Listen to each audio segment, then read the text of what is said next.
There are, forgotten skills hidden in medieval building practices that solve problems modern people still struggle with. One of the most remarkable is a preservation method that protected wood from rot, insects, water damage and decay for, decades longer than untreated lumber.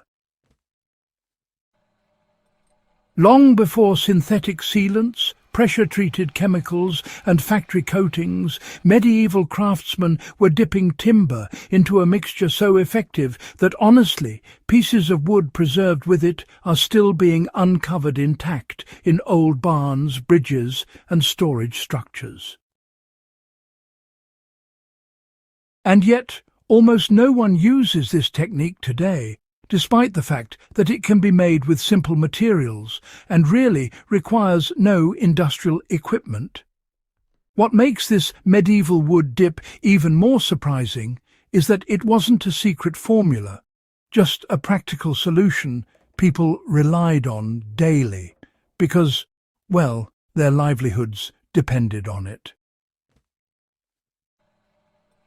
This method came from necessity. Medieval communities built with what they had, and wood was the backbone of nearly every structure. When the integrity of beams, posts and tools determined survival, rot wasn't a minor inconvenience. It was a direct threat.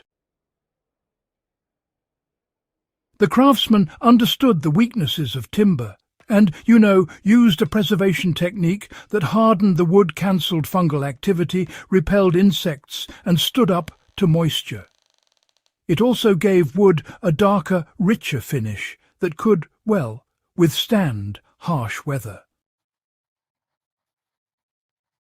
And while historians know the recipe, the general public rarely hears about it because it doesn't fit modern building traditions dominated by chemical treatments.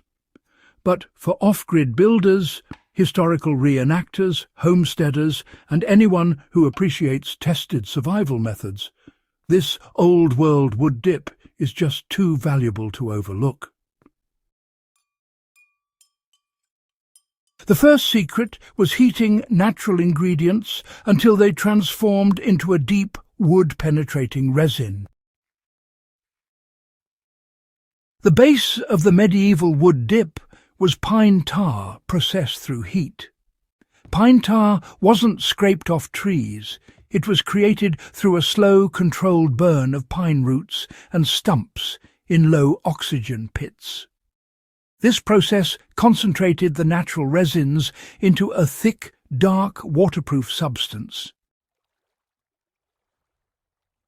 Vikings used it to seal ships. Medieval farmers used it on barn timbers and wagon wheels.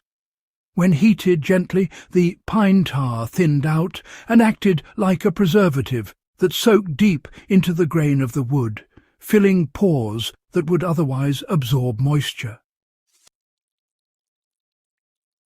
To prepare the dip in a modern setting, a person can buy natural pine tar, still produced in Scandinavia, and warm it in a metal pot over low heat until it becomes more fluid. Historically, this step ensured the mixture penetrated deeply rather than sitting on the surface. Anyone using it today should be careful not to overheat it, because the goal isn't boiling, but thinning. The second key was combining the pine tar with linseed oil to stretch its reach and, increase durability. Medieval craftsmen learned that pine tar alone was effective, but honestly, it was just too thick to work easily on those large beams. They blended it with boiled linseed oil, which was actually a pretty common finish in pre-industrial Europe. The oil carried the tar deeper into the wood and helped it cure into a tough, semi-flexible layer. This combination gave wood both water resistance and, internal strengthening. A practical modern application follows the same ratio used historically: equal parts natural pine tar and boiled linseed oil, warmed gently and stirred until uniform. Once applied, the wood absorbs it readily, especially if the surface is warmed by sunlight beforehand. A single treatment already improves resistance, but 2 or 3 coats really do replicate the durability medieval builders relied on. The third component was the addition of wood ash to neutralize acidity and protect against fungal growth.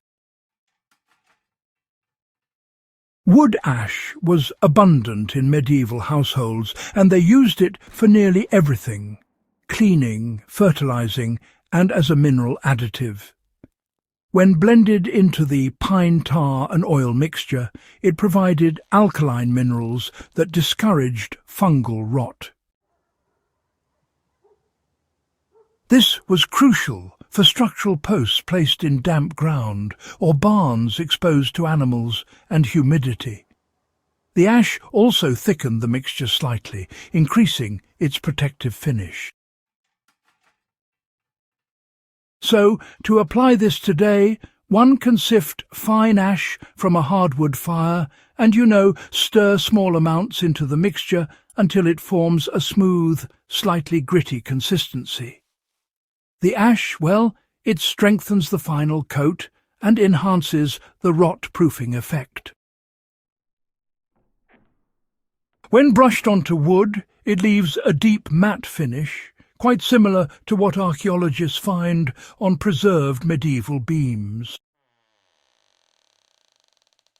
The method was successful because, honestly, builders fully saturated the wood, not just brushed the surface.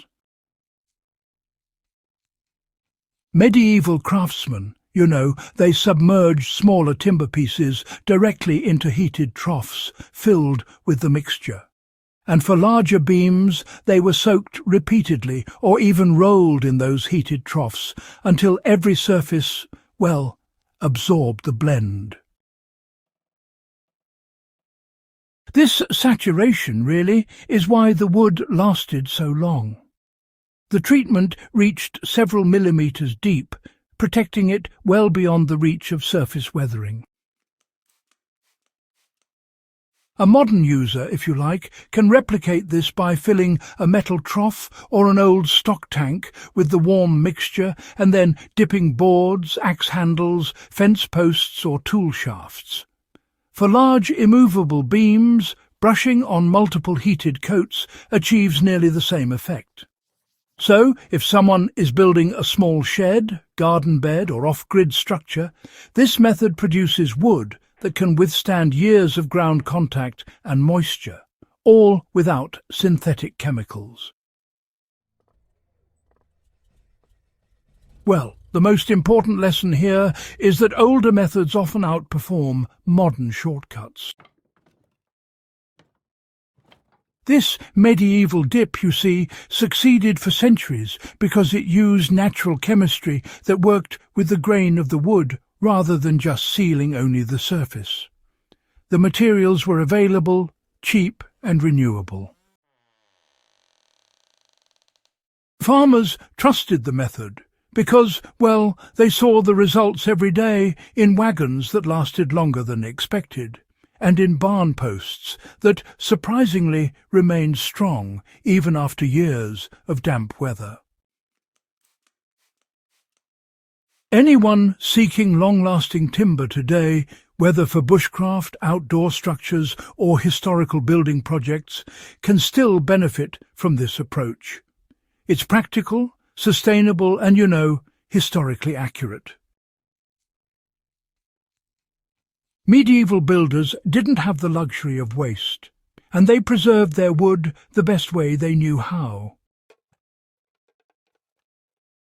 If you enjoyed this deep dive into forgotten craftsmanship and want more practical historical methods brought back to life, make sure to subscribe, leave a comment, and share this video with other history enthusiasts who appreciate knowledge that stands the test of time.